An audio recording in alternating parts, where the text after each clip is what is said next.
좋은 아침입니다. 우리 엘리 제사장 그리고 또 그 아들 홈리 비나스의 악행들을 보고 있습니다. 사무엘상 2장 22절에서 29절 내용 오늘 보도록 하겠습니다. 22절 엘리가 매우 늙었더니 그의 아들들이 온 이스라엘에게 행한 모든 일과 회막문에서 수종드는 여인들과 동침함을 듣고 23절 그들에게 이르되 너희가 어찌하여 이런 일을 하였느냐 내가 너희의 악행을 이 모든 백성에게 듣노라.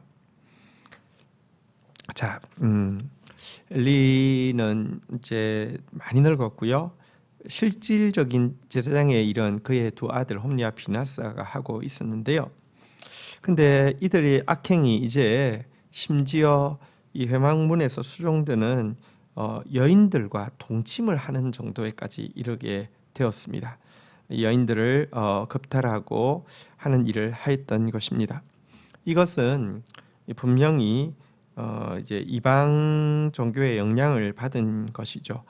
이방에서 당시 제사 의식에는 반드시 음행이 동반이 되었습니다.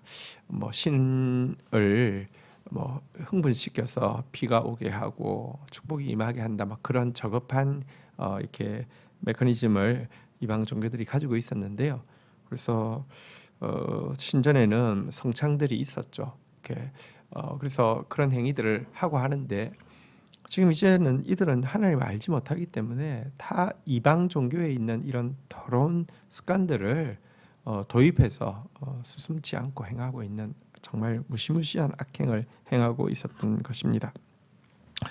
여기에 대해서 엘리가 듣고는요, 이제 이들에게 어찌하여 이런 일을 행하였냐라고 이제 책망을 하고 있는데요. 24절에 한번 보도록 하겠습니다. 내 아들들아 그리하지 말라. 내게 들리는 소문이 좋지 아니하니라. 너희가 여호와의 백성으로 범죄하게 하는도다. 자, 어찌하여 이런 일을 하였느냐라고도 이야기하고요. 그리하지 말라라고도 이야기를 합니다. 백성들에게 들리는 소문이 너무 좋지 않다. 그리고 너희들의 행동이 백성들로 하여금 범죄하게 한다라고도 또 지적을 하고 있습니다. 25절 사람이 사람에게 범죄하면 하나님이 심판하시려니와 만일 사람이 여호와께 범죄하면 누가 그를 위하여 강구하겠느냐 하되 그들이 자기 아버지의 말을 듣지 아니하였으니 이는 여호와께서 그들을 죽이기로 뜻하였습니다.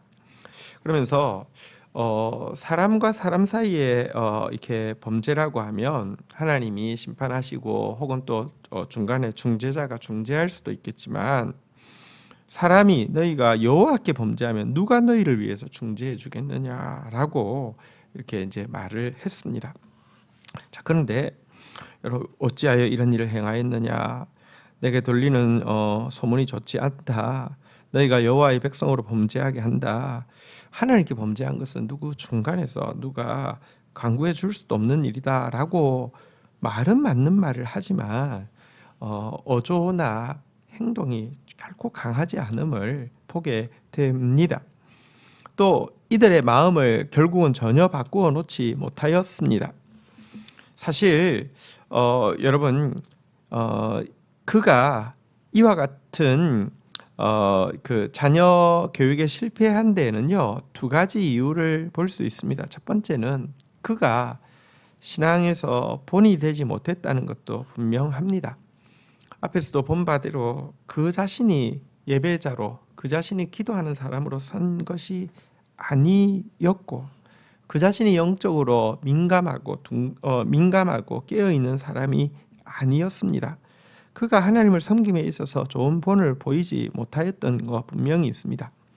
또 한 가지는 신앙교육은 말로만 되는 것이 아니라 성실한 징계로 훈련으로 되는 것인데요. 그가 성실하게 징계하고 책망하는 삶이 아니라 책망을 아끼고 또 어떤 때는 기분이 나쁘면 이야기하다가 기분 좋으면 그냥 또 넘어가고 하는 성실하지 못한 이렇게 제대로 징계하지 못하는 사람이었기에 이렇게 끔찍한 죄악을 범하는 괴물을 만들어냈던 것입니다. 또 이들은 죄악이 너무 가득 차서 아버지의 말이 또 들리지 않았습니다. 여호와께서 그들을 죽이기로 뜻하셨습니다. 그들이 돌이키고 싶었는데 돌이키지 못하겠다는 뜻이 아니라 죄가 너무 가득해서 또 뭐랄까요, 하나님을 너무 멸시하고 있어서 하나님의 진노나 심판이 전혀 두렵지 않았다는 것이죠. 자, 26절. 아이 사무엘이 점점 자라매 여호와와 사람들에게 은총을 더욱 받더라. 자, 그러나 이것과 대비되어서 또다시 사무엘이 등장하고 있습니다. 그러나 아이 사무엘은 자랄수록 점점 더 하나님과 사람에게 더욱 사랑스러워지고 은총을 받았다라고 이야기를 하고 있습니다. 예수님이 자라시는 모습을 또 연상시켜 주기도 합니다. 다시 말하면 시대가 아무리 어두워도 하나님은 하나님의 일을 하고 계신다는 것이죠. 사람만 보고 그래서 우리가 낙담하지 않아야 될 이유가 하나님은 일하고 계시기 때문에 그렇습니다. 자, 이제 27절 보겠습니다. 하나님의 사람이 엘리에게 와서 그에게 이르되 여호와의 말씀에 너희 조상의 집이 애굽에서 바로의 집에 속하였을 때에 내가 그들에게서 그들에게 나타나지 아니하였느냐. 28절. 이스라엘 모든 지파 중에서 내가 그를 택하여 내 제사장으로 삼아 그가 내 제단에 올라 분향하며 내 앞에서 에봇을 입게 하지 아니하였느냐. 이스라엘 자손이 드리는 모든 화제를 내가 내 조상의 집에 주지 아니하였느냐. 자, 엘리가 제대로 책망하지 않고 이렇게 하자 하나님께서 이제 하나님의 사람, 그러니까 선견자를 엘리에게 보내서 책망하고 있는 장면입니다. 사실 그들의 조상의 집, 다시 말하면 아론의 집이 처음부터 뭔가 거룩하고 무언가 준비되어 있고 이런 사람들이 아니었잖아요. 여전히 다른 백성들하고 동일하게 애굽에서 종살이하고 있을 때 나타나서요. 많은 지파, 많은 가문 중에서 그들을 택하여 제사장으로 삼아서 그들로 하여금 여호와의 제단에 오를 수 있게 하고 분향할 수 있게 하고 에봇을 입게 하셨고 또 화제물의 분깃을 얻게 하여 주신 은혜에 대해서 쭉 이야기를 하고는요. 29절입니다. 너희가 어찌하여 내가 내 처소에서 명령한 내 제물과 예물을 밟으며 내 아들들을 나보다 더 중히 여겨 내 백성 이스라엘이 드리는 가장 좋은 것으로 너희들을 살찌게 하느냐. 자, 이렇게 하나님께서 그들에게 필요한 것들을 다 공급해 주시고 은혜를 주셨음에도 불구하고 하나님의 것으로 명령되어진 제물과 예물을 이렇게 더럽히고 여기 보니까 너 아들들을 나보다 더 중히 여겨 라고 하면서 하나님께서 엘리의 중심을 정확하게 꿰뚫고 있습니다. 엘리는 사실 하나님을 어떤 의미에서 하나님을 사랑하지 않았다고 이야기할 수도 없고요. 하나님을 두려워하지 않았다고도 이야기할 수 없지만 믿음은, 참된 믿음은 비교급입니다. 하나님을 사랑하는 게 믿음이 아닙니다. 하나님을 두려워하는 게 믿음이 아닙니다. 하나님을 더 사랑하는 게 믿음이고요. 하나님을 더 두려워하는 게 믿음입니다. 근데요, 그는 하나님 사랑했습니다. 하나님 두려워했습니다. 아까 그의 아들들에게 책망하는 말의 내용을 보면 하나님 두려워했음을 알 수 있습니다. 그러나 하나님보다 아이들을 더 사랑했고요.